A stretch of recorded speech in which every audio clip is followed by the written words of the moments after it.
What's up, Line Gang? Get your boy Jamario. We on our grind.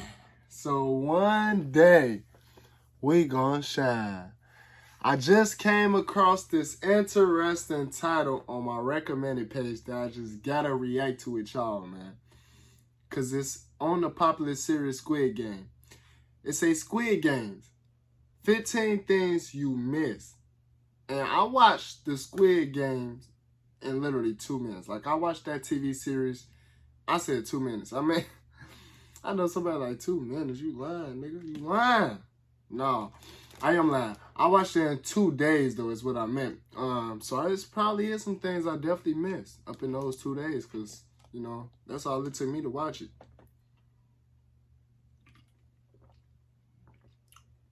I just went episode after episode after episode after episode. They had your boy in tune. But we finna go ahead and check out these 15 things that we might have missed. Let's see what they talking about, man. It look interesting, too, because they already got 2.9 million views. Let's check this out. Make First saw the promotions for Squid Game. I thought it was going to be a lighthearted reality TV contestant show, kind of like Takeshi's Castle or something. But it was anything but, with the gritty battle royale having scenes that will haunt your dreams. Seriously, I'm still not over episode 6. The show, which has been a massive hit on Netflix, is packed full of Easter eggs, foreshadowing, hidden details, and behind-the-scenes trivia. Some of which you may have missed the first time around, so we thought we'd take a look at them here. Let's go. Ooh, now this is a given, but there will be many Squid Game spoilers in this video. So if you don't want to be eliminated from your spoiler-free game, I'd recommend coming back to this video after you finish the show. Yeah, I already finished the show. It was crazy, biggest man. Twist. That Nam, aka Player One, is actually the mastermind behind the games and the one who's running it from behind the scenes. While this was everybody know that, I'm pretty sure. Everybody who watched it, myself included, there were actually many clues as to his real identity. For starters, the fact that the neighborhood in the marble game looks so much like the one he grew up in as a child, the fact that his number is 1 and that there are no other... That was my whole point. He number 1. I was like, he gotta be number 1 for a reason. I swear, when I seen that, I was like, he's number 1 for a reason. He got something to do with it. And he the oldest one now. The fact that he has a deep knowledge about the games played, such as tug of war, and is delighted playing red light, green light, despite all the violence happening around him. Exactly. But there are some even bigger moments of foreshadowing that we missed the first time around. Such as the robotic girl's scanner in red light, green light not picking him up as a player, the fact that his name translated into English is number 1 man, and in the montage where multiple contestants are waiting for the van to re-enter. Wow, so his name translated into English is actually number 1, man. That's crazy. Definitely didn't know that. Except for Nam, who just enters the van of his own volition. Also, in his conversation with Song Gi-hun, Nam basically convinces him to rejoin the game and goes through his reasoning for why he wants to keep on playing. We really should have seen it coming. You hit me with an ad already. Gotta mute that. Gotta get to it. Alright, they finna let me skip this ad now. The knowledge of what the next game will entail is constantly sought after throughout the show, and players like the Doctor, who obtain information on the next game by providing favors, are eliminated due to it not being fair to the other players. However, every player had the opportunity to learn what game would be next if they paid close enough attention. That's because on the walls of the dormitory where the players sleep, you can see murals of children playing different games, all of which are played at some point in the show. If you look closely, you can see an illustration. I noticed that too, but I noticed that at the end. The glass bridge, and of course, the Squid Game itself. Continuing on this foreboding train, a number of characters' deaths in the show are foreshadowed in their lives outside of the game after the vote is called to stop it. For instance, Kung Sebaok holds a knife to a man's throat and tells him she'll rip it open, which is similar to her death at the hands of scumbag Cho Sang-woo. Another resident scumbag, Jung Deok-soo's death is foreshadowed as he jumps off of a bridge after being trapped by some gangsters trying to kill him, just like the moment he falls to his death from the glass bridge in the game. Ali also steals money and leaves a man to die, just like Cho Sang-woo does to him in the game, while Cho Sang-woo lies in a bathtub in a drenched suit, foreshadowing his fight with Song Gi-hun in the rain wearing a drenched suit. Still with the foreshadowing, at the arcade, Song Gi-hun picks a certain prize to give to his daughter due to the way it looks. Ironically, the box just so happens to resemble the coffins the players are placed in when they're eliminated. Oh, I thought the box has a realistic-looking gun lighter inside, perhaps indicating the true violence of the games. Now, this one's a bit contentious, but Song Gi-hun wins $4.5 million at the racetrack. But seeing as his number in the game is 456, and he wins $4.5 million, and there are 6 zeros in a million, maybe that's also foreshadowing his number? Maybe?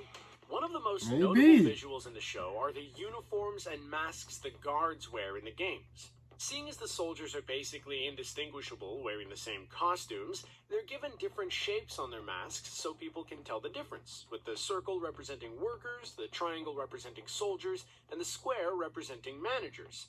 And I have to admit, the squares represented the managers? I didn't know what the squares were supposed to be. Maybe there's that too. However, the shape of the mask and the different roles they have were based on ants and an ant colony, which fits with the animal mask theme seen throughout the show.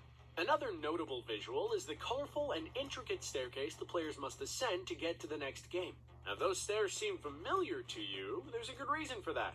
That's because they were inspired by Escher's Relativity, which is a lithograph print by the Dutch artist M.C. Escher and depicts a world in which the normal laws of gravity do not apply. This is pretty fitting, seeing as the laws of the normal world and society do not apply in the world of the games, or hell as the players call it. Jung Ho-yeon stole many a person's heart with her performance as Kung Se-bayok, with many fans falling in love with the character. Yeah, she was a lot of people's favorite, I ain't gonna lie. This is actually her first ever acting role, but Koreans will likely it always be like that. It be the ones where it be their first time like acting role or something like that, and they end up becoming a fan favorite. Well-known fashion model in the country and was a runner-up in the 4th contest. She a model? Next top model. Also, Lee Byung. Wait, he said she was on American Next Top. She a model? For real? Let me go back. Known fashion model in the country and was a runner-up in the 4th contest of Korea's Next Top Model.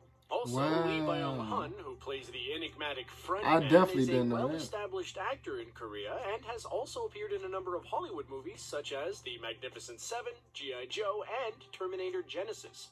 When it comes to the green jumpsuits the players wear, the show's creator, Hwang Dong-hyuk, was actually inspired by school uniforms and the outfits he used to wear as a kid. Initially, he was going to go all in on the school uniform aesthetic, but that would have included shorts, so instead opted to go with the green tracksuits, which were also picked so the red color of blood would pop on screen.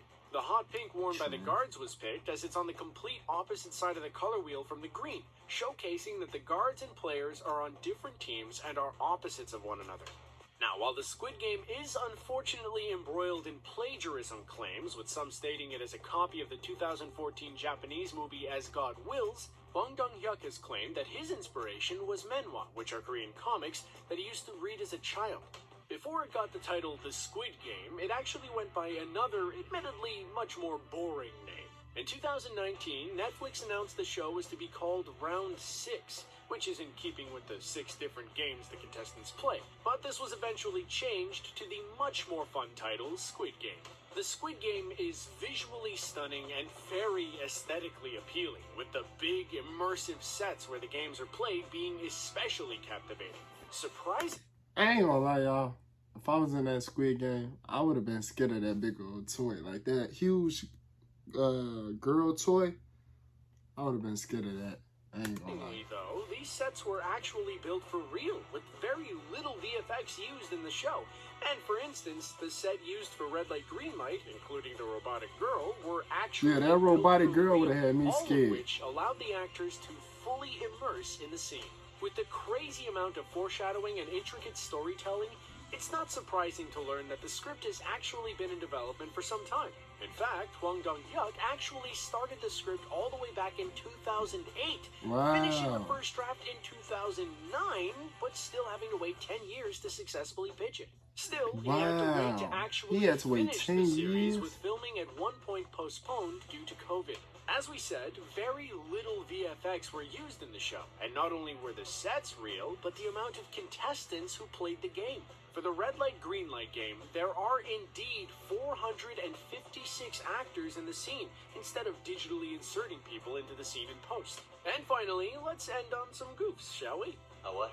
Oh, One of the best goofs in the show comes down to a typo, as when the frontman reviews the former glass factory workers file during the bridge game, the file reads that he had been working in the factory from 1897 to 2020, meaning that the character could be well into his hundreds.